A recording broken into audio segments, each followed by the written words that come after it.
Ô, Rose, a gente vem tratando aqui várias vezes já sobre a questão do IPI, os decretos, né, que começaram ali do governo federal de redução do IPI em todo o país, e aí acabaram ferindo a competitividade da Zona Franca de Manaus. Foram ataques à Zona Franca de Manaus e a gente trouxe muita gente para falar sobre isso, vários especialistas, gente que entende do assunto para manter o nosso público, a população de Manaus bem informada. Até que nós tivemos o decreto de agosto agora, que excetua quase 100% dos produtos, da Zona Franca de Manaus, dessa redução de IPI, o que garante ali uma proteção, uma medida que foi considerada benéfica, foi comemorada por lideranças aqui do estado do Amazonas, mas que ainda gera incômodo, inclusive instituições aqui do Amazonas já começaram a se mobilizar para que 100% dos produtos da Zona Franca sejam excetuados nessa redução de IPI. Agora, o ministro Paulo Guedes, tem uma reportagem da Folha de São Paulo, né, que trata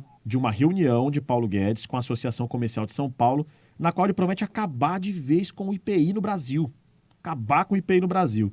Mas como é que fica a Zona Franca? Como é que fica Manaus? Bom, o Guedes fala em trazer gigantes para a Amazônia, a Amazon, a Tesla, e tornar Manaus a capital da economia verde e digital.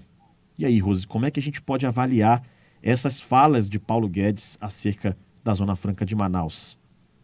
Acho que tem dois pontos principais, Rafael. Um primeiro é que Paulo Guedes repete o mesmo roteiro, o mesmo script da campanha passada. Ele deixa muito claro que não tem a menor intenção de ter boa vontade com o modelo Zona Franca de Manaus.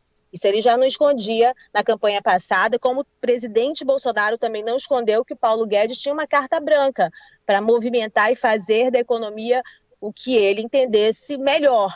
E o que ele entendeu melhor não foi bom, nem para a Zona Franca, nem para o país. Porque olha como está a inflação, nem para o próprio Bolsonaro, porque um dos principais problemas para a reeleição do presidente é em relação à economia, tanto que eles estão trazendo esses pacotes de auxílios e que tem dado um resultado nas pesquisas positivo para ele, né? Mas são todas remendos, maquiagens em relação ao efeito ruim da administração da economia do país. E isso tem nome, tem responsabilidade, né? Primeiramente, o presidente que escolhe a sua equipe e Paulo Guedes é o ministro da Economia. Primeiro ponto. E a questão da Zona Franca de Manaus, na campanha passada, ele deixava claro que não era a favor, que queria acabar com os incentivos fiscais, não dava qualquer declaração em relação às diferenças regionais do país. E quando ele assume o Ministério da Economia, reiteradas vezes, inclusive em reunião do CAIS, veio aqui e disse, olha, tem que acabar com isso. A região tem que se voltar para sua vocação natural. Eles sempre usaram essa expressão. Então, isso tudo aconteceu. A gente, às vezes, analisa aqui dados sobre desmatamento, incentivo de garimpo, morte de indígena, conflitos na Amazônia. A gente vai analisando tudo como se fossem informações fragmentadas. A meu ver, isso é muito sistemático e, claro, o ponto de vista, a visão como o governo federal e o Ministério da Economia olham a região. Um ponto foi de ataque ao modelo Zona Franca de Manaus, que é o modelo que sustenta a economia deste estado, e no outro ponto foi de incentivo a uma forma de exploração das riquezas naturais da região, mas uma forma de exploração completamente de degradação.